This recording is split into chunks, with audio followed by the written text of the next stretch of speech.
피차 사랑의 빛 외에는 아무에게든지 아무 빛도 치지 말라. 남을 사랑하는 자는 율법을 다 이루었느니라. 간음하지 말라, 살인하지 말라, 도둑질하지 말라, 탐내지 말라 한 것과 그 외에 다른 계명이 있을지라도 내 이웃을 내 자신과 같이 사랑하라 하신 그 말씀 가운데 다 들었느니라. 사랑은 이웃에게 악을 행하지 아니하나니 그러므로 사랑은 율법의 완성이니라. 또한 너희가 이 시기를 알거니와 자다가 깰 때가 벌써 되었으니 이는 이제 우리의 구원이 처음 믿을 때보다 가까웠습니다. 밤이 깊고 낮이 가까웠으니 그러므로 우리가 어둠의 일을 벗고 빛의 갑옷을 입자. 낮에와 같이 단정히 행하고 방탕하거나 술 취하지 말며 음란하거나 호색하지 말며 다투거나 시기하지 말고 오직 주 예수 그리스도로 옷 입고 정욕을 위하여 육신의 일을 도모하지 말라. 여러분 빚 져봤어요? 빚 누구한테 돈 빌려봤어요? PPT 넣어주세요. 누구한테 돈 빌려봤어요? 돈 빚져가지고 돈을 빌리거나 아니면 물건을 빌리는 것을 우리는 빚진다라고 표현합니다. 누군가의 도움을 받았을 때 신세 졌다라고 표현하며 그것을 갚아야 할 빚이라고 이야기하기도 합니다. 빚이라는 것은 내가 무언가 갚아야 될 의무가 생기는 것을 말하죠. 돈을 빌렸으면 돈을 갚아야 되고 물건을 빌렸으면 물건을 갚아야 하는 겁니다. 여러분, 현재 우리나라에 있는 모든 가정의 빚을 다 합치면 얼마나 될 것 같아요? 현재 2025년 9월 현재 우리나라에 있는 모든 가정의 빚, 국가 빚 말고 우리나라에 있는 모든 가정의 빚을 다 합치면 얼마 정도 될 것 같아요? 얼마? 아무거나 던져봐. 2조. 우리나라의 전체 가정의 빚을 다 합치면 2조. 오케이, 또 5조 또 6조 또 7조 뭐 이렇게 계속 올라가는 거예요. 이렇게 1조씩. 여러분 놀라지 마세요. 우리나라에 있는 모든 가정의 빚을 다 합치면요 무려 1952조 8천억이에요. 자꾸 내가 할 거니까 자꾸. 자, 1952조 8천. 여러분, 우리나라에 있는 가정의 모든 빚을 합쳐서 1952만 8천 원이 아니고 1952조 8천억이에요. 여러분, 이거 상상할 수도 없는 돈이죠, 사실은. 네?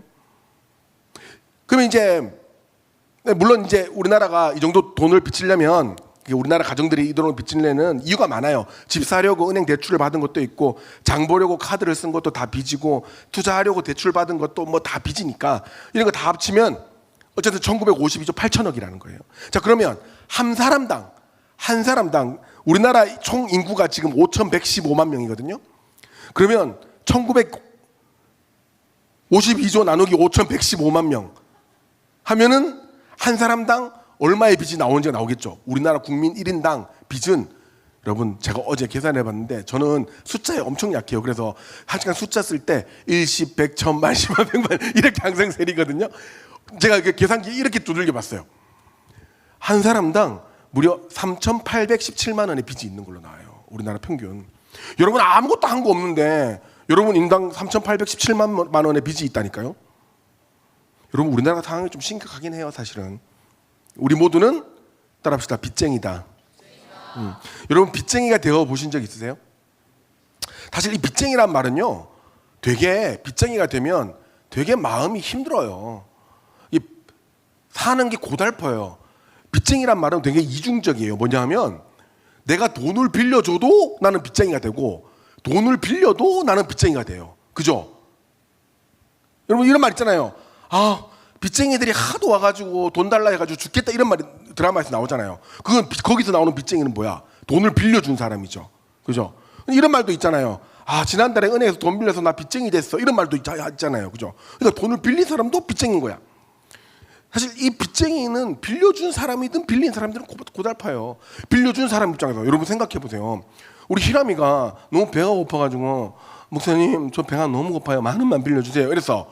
근데 내가 그래 희람아 CU에서 사 먹어 해서 10,000원을 빌려줬어.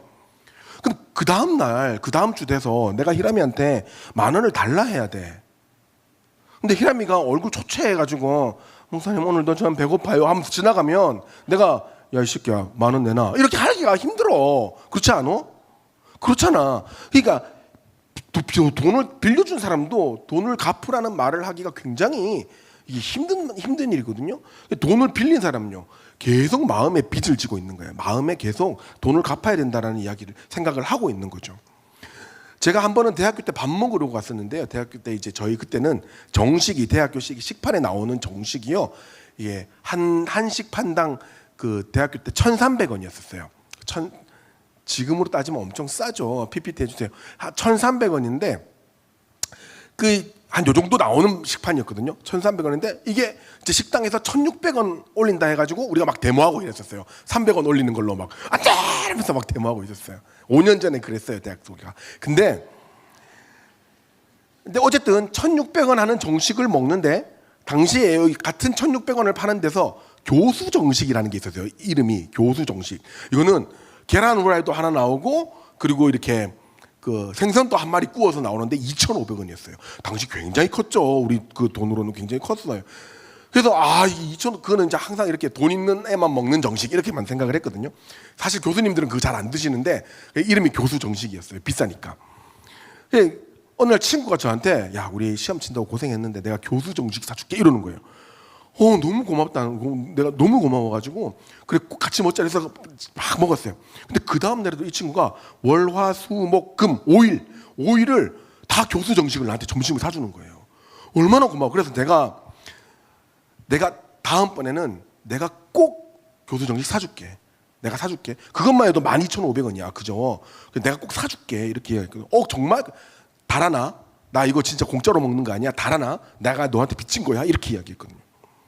근데 여러분 그게 사실 가난할 때 그게 쉽지가 않아요. 교수 정식을 계속 사주는 게. 근데 그 다음부터 식당만 가면 내가 이 친구를 보기만 하면 교수 정식 사줘야 되는데 돈은 없고 교수 정식 사줘야 되는데 계속 그 마음이 막 나는 거예요.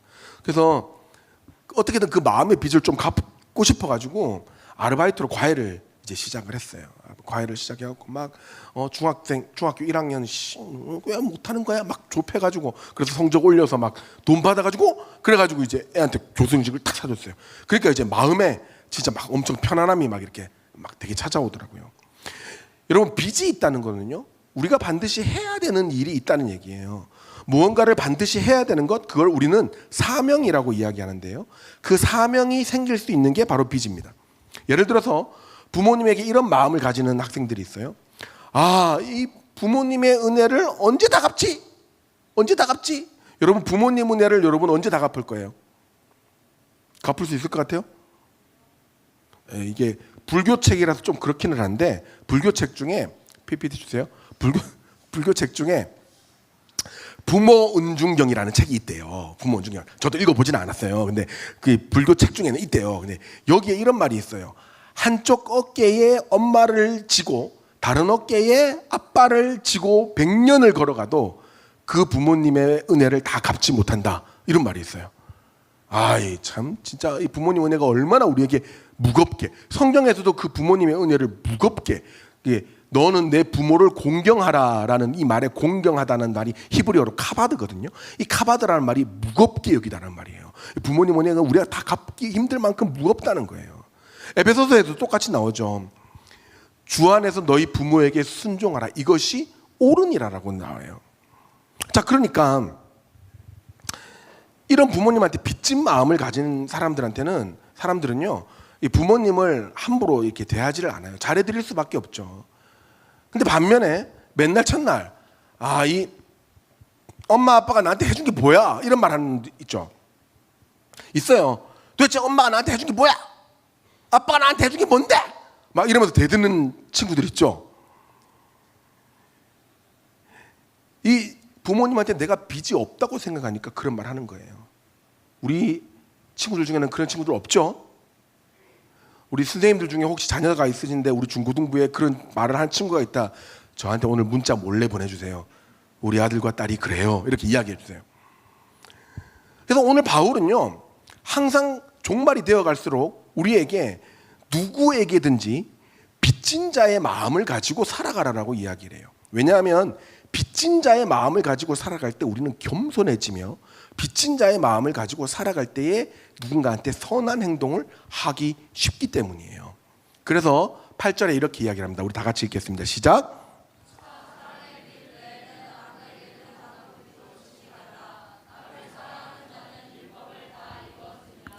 예, 오늘 본문에서 바울은요, 구원받은 로마 교회 사람들한테 종말을 선포합니다. 구원의 날, 종말이 가까웠는데 이 종말이 가까울수록 우리는 어떻게 살아야 하는지를 이야기하는 거예요. 여러분, 종말이 오면은 우리가 꼭 해야 되는 일들이 뭘까요? 여러분들은 내일 종말이 온다. 오늘 뭐 하겠어요? 뭐 하겠어요? 내일 종말이 온다. 오늘 뭐 하겠어요? 뭐 할 것 같아요? 맛있는 거 많이 먹고 잔다. 뭐 이런 거? 여러분, 종말이 오면 우리가 하나님 앞에 선다는 얘기예요. 그죠? 여러분, 면접을 보는 날이 내일이다. 여러분, 오늘 뭐 하겠어요? 그렇죠. 내일 면접관 앞에 서서 면접관이 좋아할 만한 사람이 되도록 오늘 무언가를 하겠죠. 그렇죠? 빨간 머리 물들였던 것도 까만 머리로 염색하고 귀걸이 5개 있는 것 중에 4개 빼고 뭐 그래서 내일 면접에 들어가겠죠. 마찬가지예요. 종말이라는 것은 우리의 죽음도 의미할 수 있고 이 세상의 종말도 의미할 수 있는데 우리 예수 그리스도 앞에 그 심판대 앞에 우리가 서는 것을 종말이라고 이야기를 해요. 그러면 우리는 예수님이 무엇을 좋아할까, 하나님이 무엇을 좋아할까를 생각하고 그것을 하는 삶을 살아야 된다라고 바울이 이야기하는 겁니다. 거기에 첫 번째가 뭐냐? 다 같이 읽겠습니다. 시작. 마음으로 살아야 한다. 첫 번째가 종말이 다가왔을 때 우리는 사랑에 빚진 자의 마음으로 살아야 된다는 거예요. 본문에 빚지자는 말은 오페일로라는 헬라어인데요. 무슨 의무가 생기다라는 뜻이에요. 그러니까 아까 이야기한 것처럼 뭔가 해야 할 의무가 생긴다는 거예요. 우리가 종말의 날 전에 무조건 사랑을 해야 할 의무가 생긴다는 거예요. 여기서 우리가 절대 오해하지 말아야 될 거는요. 이 남녀 간의 이런 끈적끈적한 사랑, 지금 바울이 그 얘기를 하는 거 아니에요. 목사님 연애 금지 맨날 시키면서 성경에서는 사랑하라고 종말이 가까울수록 서로 사랑하러 가는데 그럼 우리 계속 연애해야 되는 거 아니에요? 이렇게 이야기하는 놈들도 있는데 아니에요. 이 사랑은 그 사랑이 아니에요. 여기서 말하는 사랑이 뭐냐면 예수님이 우리를 사랑하셔서 십자가에 못 박혀 죽으신 것처럼 그래서 우리에게 사랑의 빚이 생긴 것을 우리는 반드시 이웃에게 그 사랑을 갚을 의무가 있다는 거예요. 예수님이 우리를 위해 십자가에 못 박혀 죽으셨다. 우리를 너무 사랑하셔서 십자가에 못 박혀 죽으셨잖아요. 우리가 빚이 생겼다. 그죠? 누구한테? 예수님한테.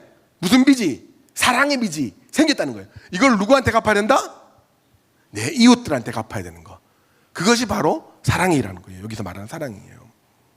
그리고 우리가 사랑의 빚을 다 지면서 살아갈 때에 뭐라고 이야기하냐면 오늘 본문에 우리가 사랑을 하면 이미 율법을 다 이루게 된다라고 바울이 이야기해요. 여러분, 율법을 다 이루는 자들은 구원을 받는 자들이에요. 선한 행동으로 선한 행위를 다 하는 온전한 그리스도인으로 살아가는 구원받은 자들이란 말이에요. 그러면 왜 율법을 이루면 사랑을 하면 율법을 다 이루게 되느냐? 여러분, 율법을 다 이루었다는 말은 자동적으로 율법이 지켜졌다는 이야기거든요. 자, 보세요. 내 부모를 공경하라. 이 율법이죠. 율법이잖아. 내 부모를 공경하라. 그런데 굳이 억지로 내가 그렇게 하려고 노력해서 부모를 공경하지 않아도 내가 우리 엄마 아빠를 너무 사랑하면 공경해요, 안 해요? 공경하죠. 공경한다니까요. 살인하지 말라. 여러분, 사랑하면 죽여요? 사랑하면 죽여? 난 널 너무 사랑해. 같이 죽자. 이런 거 사랑 아니야. 오케이? 로미오와 줄리엣 그딴 거 사랑 아니야. 알았어? 그 사랑 아니야. 우리는 서로 사랑하니까 죽자. 이거 아니야. 여러분, 착각하지 마. 하나도 안 아름다워. 진짜 사랑하면 내가 죽는 한이 있더라도 너를 살리는 게 사랑이에요. 그죠? 살인하지 말라. 절대로 이걸 어길 수가 없죠. 여러분, 도적질하지 말라. 내 이웃의 물건을 탐내지 말라. 사랑하는 사람이 감히 탐낼 수 있어요? 아니요. 오히려 내 것을 주려고 하죠. 오히려 내가 민지를 너무 사랑한다고 생각을 해봐. 그러면 오, 민지가 지금 아디다스 티를 입고 있는데 저거 나한테 꼭 맞겠는데? 저거 내가 한번 훔쳐야겠다. 이렇게 생각하면 내가 민지를 사랑하는 거예요? 아니잖아요. 아디다스 옷이 너무 잘 어울리네. 나이키 옷이라도 내가 한번 더 사줘야 되겠다. 이게 사랑이잖아. 안 그래요? 그렇잖아요. 여러분 진짜 사랑의 빛을 가지면 어떻게든 잘해주고 싶고 어떻게든 갚아주고 싶어서 자동으로 그 율법을 다 지키게 되는 구원받은 자, 참된 그리스도인의 삶을 살게 된다는 겁니다. 사랑하는 여러분, 우리는 깊이 생각해야 돼요. 나는 진짜 우리 교회에 내 이웃들을 사랑하고 있는가? 그래서 그리스도 앞에 섰을 때에 너의 사랑의 빚을 너는 얼마나 갚아왔는가? 라는 하나님의 질문에 여러분들은 어떻게 대답하실지를 여러분들은 생각해 보셔야 돼요. 나는 사랑받기만 한 존재인가? 아니면 사랑의 빚을 가지고 그 사랑을 갚아나가고 있는 사람인가? 사랑의 빚을 갚아나감으로 율법을 이루어 정말 하나님 앞에 바로 서는 여러분들의 삶이 되시기를 예수님의 이름으로 축복합니다. 자, 두 번째, 바울은 이렇게 이야기합니다. 다 같이 읽겠습니다. 시작. 11절에 바울은 이제 자다가 깰 때가 다 됐다라고 이야기해요. 여러분 세상에서 제일 듣기 싫은 소리 중에 하나가 알람 소리예요. 그렇잖아요? 여러분 알람 소리 핸드폰으로 다 맞춰요? 아침에 몇 개 맞춰놔요? 네? 목사님은 새벽 기도를 항상 나가야 돼요. 목사님들하고 저는 항상 새벽 기도를 나가야 돼요. 근데 여러분 이제 우리가 취침 시간이 늦어요. 그래서 일도 많고 이러다 보니까 그래서 새벽 기도를 나가려면 우리 새벽 기도가 5시 반이거든요. 그러면은 그러니까 일어나자마자 바로 갈 수는 없잖아. 막 머리 막 이래가지고 막 입냄새 나가지고 막 그렇게 갈 수는 없잖아. 그럼 옷도 차려입고 머리도 빗고 이렇게 나가려면 적어도 4시 45분에는 일어나야 되거든요. 4시 45분에 일어나야 갈 수 있다고. 그럼 4시 45분에 일어나려면 여러분 알람을 한 10개는 맞춰놔야 돼요. 5분마다 4시 반부터 띵띠리띵띵띵띵띵 확 끄고 띵띠리띵띵띵띵 확 끄고 이렇게 해야 된다고. 예전에 제가 너무 알람을 듣는 거 힘들어하고 알람 소리 잘 못 듣고 이러니까 우리 아내가 알람을 사왔는데 희한한 알람이 있더라고요. 여러분 아령 알람이라고 들어보셨어요? 아령 알람? 이게 한번 알람이 울리면요 일어나서 이 아령을 20번 들었다 놨다를 해야 알람이 꺼져요. 이런 것까지 사가지고 가는데 하나 둘 셋 넷 이렇게 해야 꺼진다고. 여러분 그만큼 우리는 이 자고 일어나는 것들에 대해서 힘들어해요. 그런데 여러분 그런 거 있죠. 한 번씩 알람을 다 꺼놓고 잘 때가 있어요. 그때가 언제예요? 휴일 중에서도 내가 아무 계획이 없을 때, 그죠? 내일 늘어지게 잘 수 있을 때 난 알람을 다 꺼놓고, 그때는 알람이 울리면 짜증나. 왜 알람을 안 껐어? 막 이렇게 되잖아, 그죠? 그래서 알람을 다 꺼놓고 자면 그거 알죠? 햇빛이 들어오면서 자연스럽게 내 눈이 딱 떠질 때의 그 상쾌함, 그죠? 그 뿌듯함과 상쾌함, 그 만족스러움 알죠? 그런데 여러분 그런 거죠. 그런 날에는요 딱 이렇게 생각이 들어요. 오늘은 뭐 하지? 사람이 아무 할 일이 없는 날이야. 그런 날은 오늘 뭐 하지? 무계획. 그런데 알람을 내가 새벽 5시에 맞춘다는 말은 뭐예요? 내가 눈 뜨자마자 준비해서 해야 될 일이 있다는 거죠. 오늘 바울이 그래요. 얘들아 11절 자다가 깰 때가 됐어. 이 말은 깨자마자 바로 해야 할 일이 있다는 거예요. 그게 뭐냐? 12절이에요. 어둠의 일을 벗어내고 어둠을 벗어내고 빛의 갑옷을 입는 거예요. 왜? 구원이 가까워왔기 때문에. 이 구원은 종말을 이야기해요. 하나님 오실 때가 다 됐다는 거예요. 하나님 앞에 설 때가 다 됐다는 거예요. 예수님 재림하고 예수님의 심판대 앞에 우리가 설 때가 다 됐다는 것이고 우리의 죽음도 다 됐다는 거예요. 언제 올지 모르니까 우리의 죽음도 다 됐다는 거예요. 그래서 이렇게 종말과 구원이 가까워왔기 때문에 빛의 갑옷을 입으라고 합니다. 여러분 갑옷이 뭐예요? 갑옷이 뭐예요? 갑옷이 뭐 패션쇼 할 때 입는 거예요? 뭐 요리할 때 입는 게 갑옷이에요? 뭐 할 때 갑옷을 입어요? 싸울 때, 전쟁할 때잖아요. 싸우라는 거예요. 뭐 누구와 싸우는 거예요? 누구와? 뭐 옆에 하고? 내 짝하고? 그럼 누구랑 싸우는 거예요? 여기서 싸우라는 것은 나의 죄된 습관하고 싸워.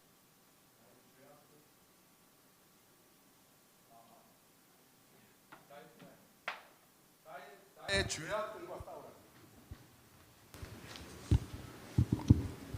마이크 없어도 충분히 되는데 맞죠? 마이크 없어도 마이크 할게. 알았어. 자 봐요.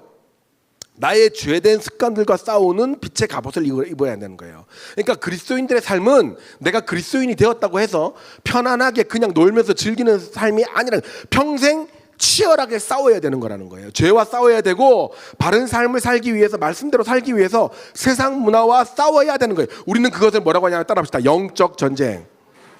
영적 전쟁. 예전에 교회에서 담배 피던 친구가 있었어요. 하루에 2갑 이상을 피던 놈이었어요. 고등학생이 하루에 2갑 이상 담배 피면 이게 대단한 놈이거든요. 근데 어느 날 이 친구가 이래요. 저한테 목사님 제가 예수를 제대로 믿기 시작했습니다. 나 이런 놈 잘 안 믿거든요. 근데 어쨌든 간에 지가 수련회 갔다 와서 그래요. 목사님 제가 진짜 예수를 제대로 믿게 됐습니다. 그래서 이제 진짜 믿는 자 신도답게 살겠습니다. 그래서 내가 얘기했죠. 그럼 네 제일 처음부터 뭐 해야 돼? 공부? 아니 임마 네가 제일 처음부터 뭐 해야 할 게 뭐냐? 네 알잖아. 그러니까 담배? 이러는 거야. 담배 끊어야지. 담배 끊어. 그러니까요. 알겠습니다. 그러면 그 녀석이 그 교회 오기 전에 담배 피다가 나한테 걸려가지고 죽서발나게 혼났던 놈이었거든요. 담배 끊겠습니다. 이렇게 이야기를 했어요. 그래서 내가 그랬어요. 내일부터 너는 굉장히 심각한 전쟁을 하게 될 거다. 너 안에 담배를 피우고 싶은 욕망과 그 습관들이 너의 의지와 계속 부딪힐 거다. 하루 이틀은 괜찮았어요. 그런데 3, 4일 지나니까 이제 여러분 무슨 증상이 일어나요? 금단. 담배 펴봤어요. 어떻게 줄 알아요? 금단 증상이 막 일어나요. 집중 안 되고 몸이 피곤하고 막 담배 피고 싶어 미치겠는 거예요. 목사님 한 번만 피면 안 될까요? 진짜 목사님 한 대만 피면 다시 안 될까요? 연락 올 때마다 제가 생각했어요. 그 전쟁이라고. 여러분 그게 전쟁이에요. 여러분 우리가 대단한 전쟁을 치르는 거라고 생각하죠. 막 아마겟돈 이래갖고 막 우리 막 열심히 근육 키워가지고 막 마귀하고 막 싸우고 막 이런 것처럼 보이죠. 아니에요. 진짜 우리의 영적 전쟁은 우리의 습관 안에 있어요. 나의 작은 습관 하나하나 중에 하나님이 싫어하는 것을 하지 않고 하나님이 기뻐하는 것을 하는 것, 그것이 영적 전쟁이에요. 계속 방구석에서 뱅뱅뱅뱅 돌면서 누워 자고 있다. 오늘 내가 해야 할 일이 있고 하나님 주신 거룩한 사명이 있는데 계속 방구석에서 침대로 왼쪽으로 누웠다가 오른쪽으로 누웠다가 이렇게 3시간 4시간 유튜브 보면서 막 이렇게 구르고 있다. 그러면 뭐예요? 하나님 싫어하시는 나태잖아요. 안 그래요? 왜 그렇게 민망한 표정으로 나를 이렇게 쳐다봐? 아니 추석 때는 한 번씩 그래도 돼. 추석 때. 근데 평일에 그러면 안 된다는 거야. 너희 지금 그렇게 살면 안 된다고 바울이 지금 일어나라 지금 자다가 깨야 된다 이러고 있는데 계속 지금 침대에서 댕글댕글거리고 침대 다 치워버릴라 진짜. 그러면 안 된다고요. 거룩한 전쟁이라는 것은, 영적 전쟁이라는 것은 내가 막 엄청나게 막 창 들고 나가서 싸우고 이게 아니에요. 지금 내가 있는 곳에서 나의 작은 습관 하나 중에 하나님 싫어하시는 것을 내가 어떻게든 하지 않으려고 계속 부딪혀 결단하고 싸우는 것, 그것을 영적 전쟁이라고 하는 겁니다. 다시 영적 전쟁을 정리할게요. PPT 넣어주세요. 영적 전쟁은 다 같이 읽어봅시다. 시작. 예수 그리스도를 믿은 후 하나님 싫어하는 것을 하지 않고 하나님께서 기뻐하는 것을 하는 삶이 되게 하는 것. 여러분 이게 영적 전쟁인 거예요. 여러분의 삶 속에서 하나님이 싫어하는 것이 무엇인가를 보고 이것은 내가 절대 해서는 안 되겠다라고 끊어내는 거. 하나님이 기뻐하시는 것, 이거는 진짜 해야 되겠다라고 의지를 내세우는 거. 이게 영적 전쟁이라고요. 여러분 우리 삶을 한번 되돌아봅시다. 큰 삶을 되돌아보는 게 아니고 나는 주일 예배도 잘 드리고 찬양할 때 손도 올려요. 나 수련회도 다 가요. 여러분 이런 굵직굵직한 거 마요. 그런 거 다 해요. 오히려 큰 거는 다 해요. 그런데 작은 거, 여러분 학교에서의 언어 습관, 여러분 집에서의 언어 습관, 집에서의 태도, 집에서의 자세, 집에서 여러분 뭘 하고 있는가, 유튜브 역사에 어떤 영상이 제일 많이 들어가 있는가, 스레드에다 여러분 어떤 내용을 계속 보고 있는가, 그런 작은 부분을 한번 돌아보자고요. 우리는 무엇을 해야 되고 무엇을 하지 말아야 될까요? 그럼 우리는 하나님 기뻐하시는 삶을 살고 싫어하시는 삶의 모습을 버려서 빛의 갑옷을 입는 진정한 그리스도인의 삶이 되어야 될 줄 믿습니다. 그에 대한 구체적인 삶의 형태가 이제 3번째 등장해요. 다 같이 한번 읽도록 하겠습니다. 시작. 단정히 행하고 예수 그리스도로 옷 입어야 합니다. 13절에서는 빛의 갑옷을 단정히 행하고 예수 그리스도로 옷을 입는 것이 바로 빛의 갑옷이다라고 표현을 해요. 그러면서 14절에는 어떤 삶을 빛의 갑옷을 입은 그리스도인의 삶이냐라고 14절에 구체적으로 이야기하는데요. 첫 번째는 방탕하지 않는 삶. 여기서 방탕하다는 것은 무절제하다, 낭비하다, 심하게 낭비하고 사치하는 거, 막 허랑방탕하게 사는 거, 이걸 방탕이라고 이야기해요. 그리고 술 취하면 안 되고, 그리고 음란하거나 호색해서는 안 되고, 호색도 음란한 거예요. 술 취하거나 호색해서는 안 되고, 다투거나 시기해서도 안 된다고, 질투해서도 안 된다고 이야기를 합니다. 여러분, 단정히 행하다라는 말은 이거예요. 아주 적합하게, 품위 있게, 합당하게라는 얘기예요. 너희들이 어디에 가든지 경우에 맞게 그리스도인답게 예의 바르게 합당하게 행동하라. 그게 예수 그리스도로 옷 입고 있다는 것이에요. 얼마 전에 제가 중학생 4명을 데리고 여기 앞에 이제 컵밥집이 있어요. 교회 앞에. 혹시 가보셨어요? 한 4,000원, 5,000원 하는 컵밥집이 있어요. 선생님들 거기서 신방하면 되게 좋아요. 예, 밥이 한 끼에 4,000원, 5,000원밖에 안 해요. 거기 애들도 엄청 좋아하고 4,000원, 5,000원 하면 애들 4명이고 나는 안 먹었으니까 분명히 2만 원 밑으로 나와야 되는데 이상하게 48,000원이 나왔어요. 컵밥에 떡볶이에 라면 2개에 뭐 이렇게 추가가 되니까 그렇게 되더라고요. 어쨌든 거기 나오면 이제 막 테이블에 남자 4명이서 이제 쫙 놔두고 이제 먹잖아요. 막, 와 맛있어요, 목사님 좋아요, 막 그래. 다 먹고 이 중학교 2학년짜리들이 그걸 이제 치우기 시작했어요. 다 치워서 그 놔두고 가도 되는 그거였는데 아주머니가 아이고 학생들 놔주고 가요 이랬는데 이 4명이 아니에요 하면서 이렇게 아마 내가 있어서 무서워서 그랬을 수도 있어요. 근데 다 하나씩 치워서 잘 먹었습니다 하고 우리 중학생들이 나누는 거예요. 그러니까 아줌마가 감동을 한 거예요. 아줌마가 아유 어느 애들이 이러노? 라면서 이렇게 이야기하는 거예요. 어디 애들이 이러노? 요새 중학생 남자애들이 이러는 경우 잘 없거든요. 어떻게든 퍼질러 놓고 가는 게 이들의 전공이지 그걸 치우는 남자애들은 잘 없다고. 근데 그 4명 딱 봐도 그렇게 막 예의 바르게 생긴 4명이 아니에요. 근데 이 4명이 막 이렇게 치워가지고 예의 바르게 하니까 아주머니가 너무 기분이 좋더라고요. 여러분 거기에 신방 많이 가세요. 우리 선생님들. 그분이 나한테 아메리카노를 공짜로 줘서 제가 이런 말을 하는 거 아니에요.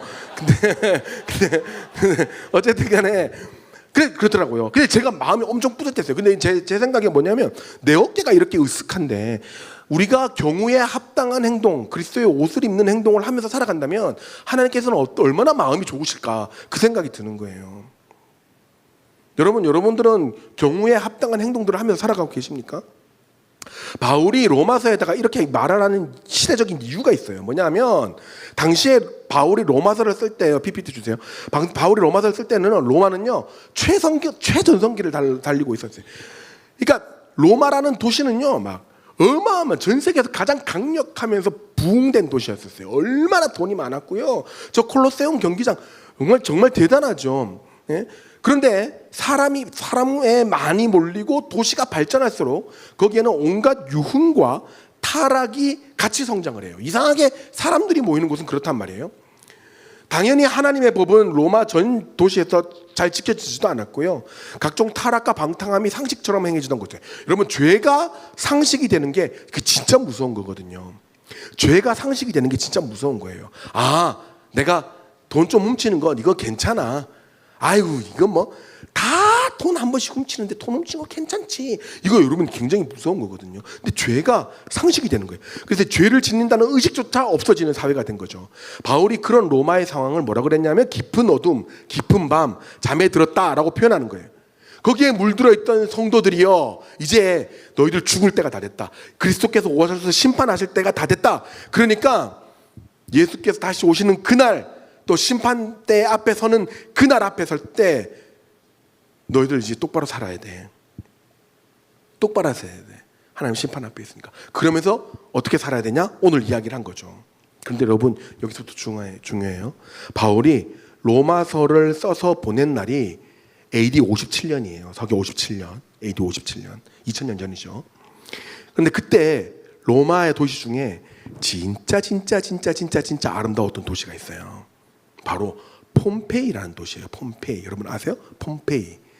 BC 89년에 로마로 영입된 뒤에 이제 로마의 도시가 됐는데요. 그 앞에 막 베스비오산이라는 딱 제주도 같아요. 한라산처럼 쫙 이렇게 진짜 큰 산이 딱 하나가 있고 그 밑에 막 강이 찰찰찰찰찰 흐르고 막 얼마나 됐지? 야, 진짜 막 도시가 진짜 막 부유한 사람들이 너무 살기 좋으니까 부유한 사람들이 다 몰려가지고 저기 도시가 막 엄청 발전하기 시작을 했어요. 거기는 심지어 2000년 전인데도 차도와 인도가 나눠져 있어요. 지금도 저 차도는 마차가 지나가도 될 정도로 매끄럽게 잘 닦여 있는 곳이에요. 차도와 인도가 나눠지니까 얼마나 발달했겠어. 여러분 2000년 전에 우리나라는 무슨 시대야? 국사 2000년 전에 무슨 시대야? 삼국시대예요?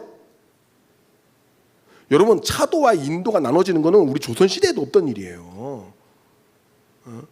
우리나라 저때 고인돌 시대 아닌가? 아 신석기겠다. 정동기에서 신석기 넘어왔으니까 신석기 시대네.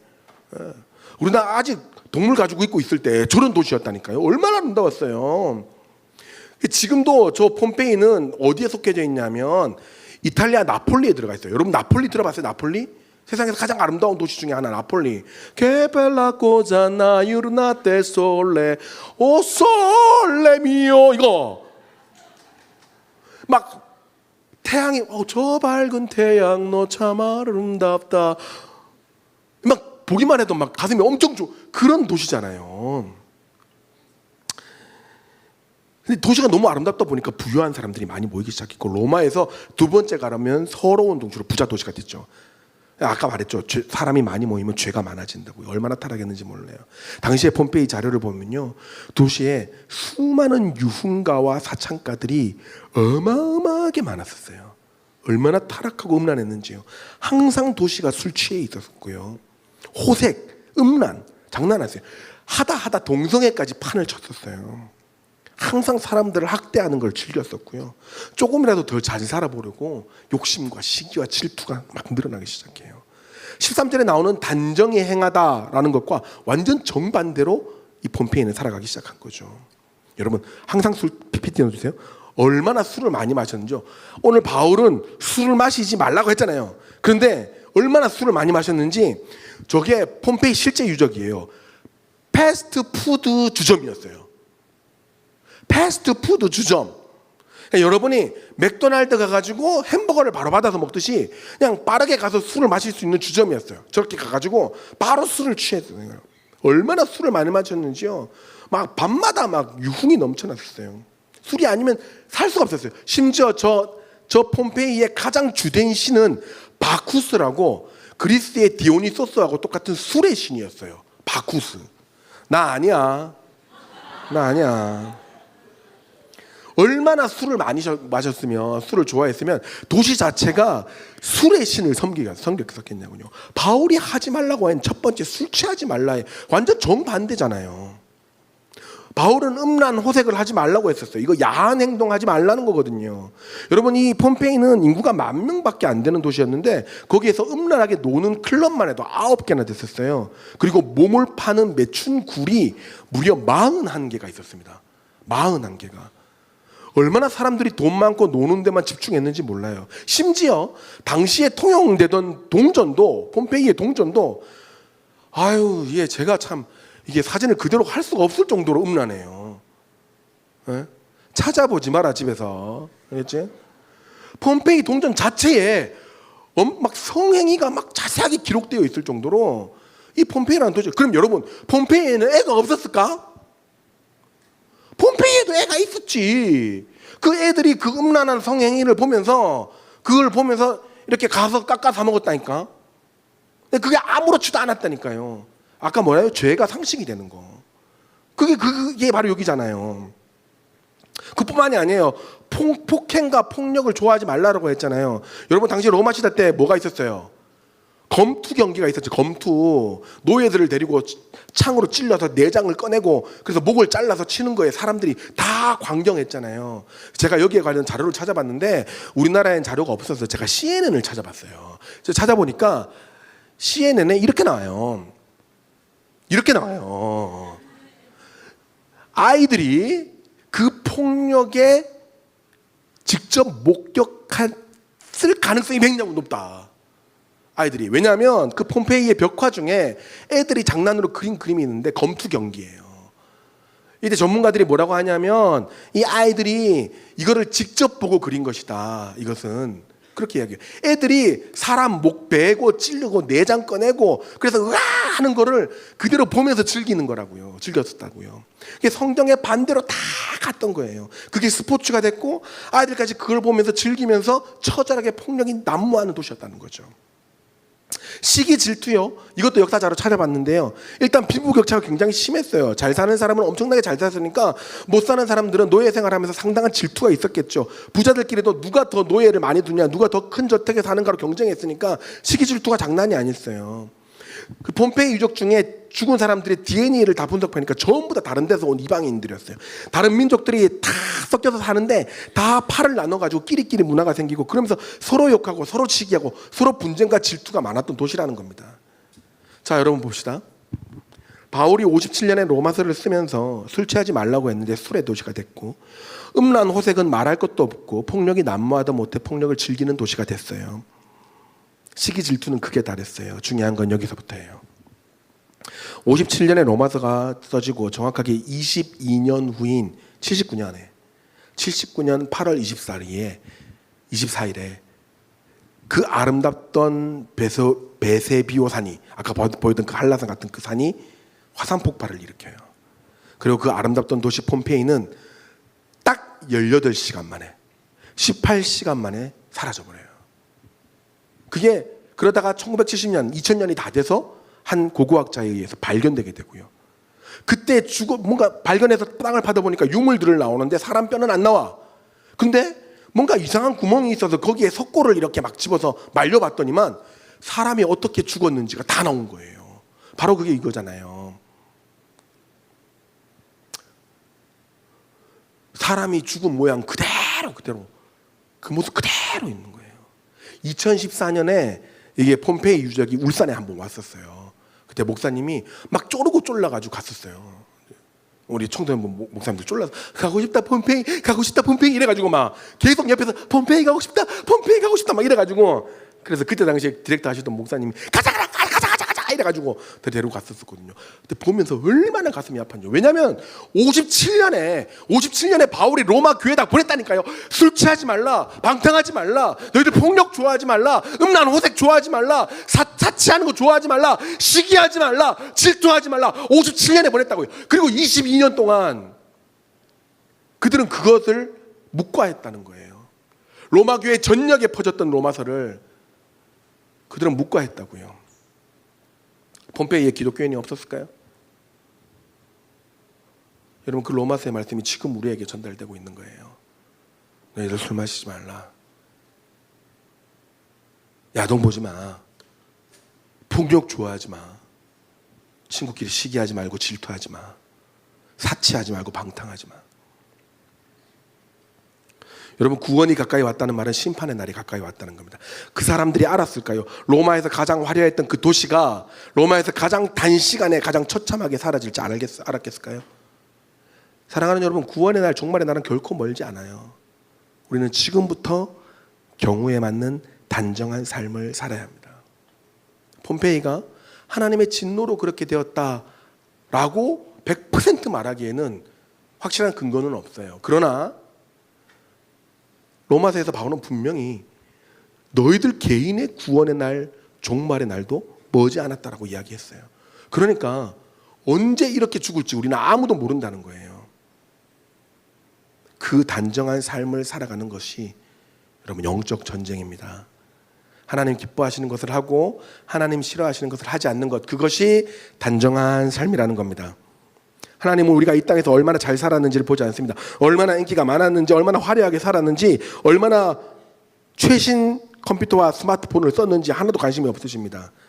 얼마나 하나님의 자녀로서 의롭고 단정하게 살았는지를 보시고 평가하십니다.